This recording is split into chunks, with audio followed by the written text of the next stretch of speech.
have a plan. We have a plan.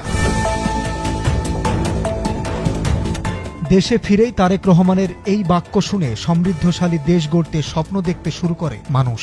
কিন্তু দেশ গড়ার কথা বলে একের পর এক ভয়ঙ্কর প্ল্যান বাস্তবায়ন করছেন তারেক রহমান।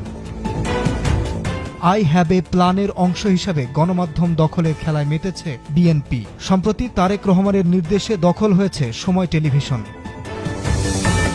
রাজনৈতিক হস্তক্ষেপে চর দখলের মতো দখল হয়েছে সময় টিভি। আর এই দখলে সামনের সারি থেকে নেতৃত্ব দিচ্ছেন লন্ডন প্রবাসী তারেক রহমানের রাজনৈতিক সহযাত্রী জুবায়ের বাবু, যিনি 25 ডিসেম্বর তারেক রহমানের সঙ্গে একই ফ্লাইটে দেশে এসেছেন। দেশে এসেই ঢাকা মহানগর দক্ষিণের নেতা ইশরাক হোসেনের সহায়তায় সরাসরি দখলে নিয়েছেন সময় টিভি। তারেক রহমানের নাম ব্যবহার করে জুবায়ের বাবু বসেছেন সময় টিভির সিইও পদে। বিএনপির ভাইস চেয়ারম্যান বরকত উল্লাহ বুলুর ছেলে ওমর শরীফ সানিয়াকে বানানো হয়েছে সময় টিভির উপদেষ্টা। এছাড়া বার্তা বিভাগের নিয়ন্ত্রণ নিতে বিএনপির অ্যাক্টিভিস্ট সাংবাদিক মুস্তফা খন্দকারকে বানানো হয়েছে হেড অব নিউজ। এই মুস্তফা খন্দকারের নামে ঢাকা বিশ্ববিদ্যালয়ের শিক্ষক শেহরিন আমিন মোনামিকে কটূক্তির দায়ে মামলা রয়েছে।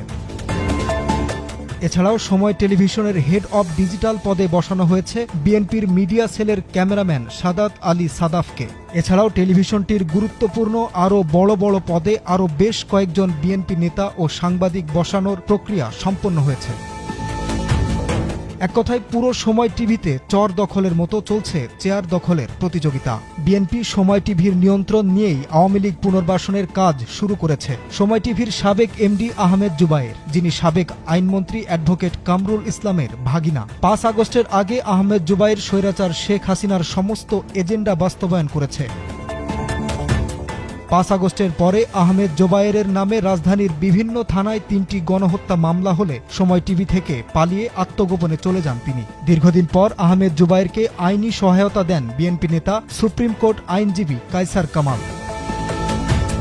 কায়সার কামালদের সহযোগিতায় আবারও আহমেদ জোবায়ের সময় টিভিতে ফিরে আসে। মোটা টাকার বিনিময়ে বিএনপির নেতারা আহমেদ জোবায়েরকে সময় টিভিতে পুনর্বাসন করে। আহমেদ জোবায়ের এখন সময় টিভির স্বঘোষিত এমডি। গণহত্যার আসামি জোবায়ের বিএনপি নেতাদের সহযোগিতায় পৌঁছে যায় তারেক রহমানের কাছে।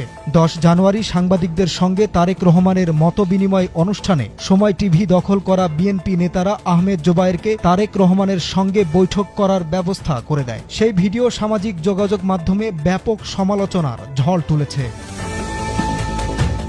হাসিনা আমলে আহমেদ জোবায়েরের সকল অপকর্মের সাক্ষী খান মোহাম্মদ রুমেল। রুমেল তখন সময় টিভির চিফ রিপোর্টার। রুমেল মূলত সিআরআই এর বেতনভুক্ত কর্মী, কিন্তু সে অফিস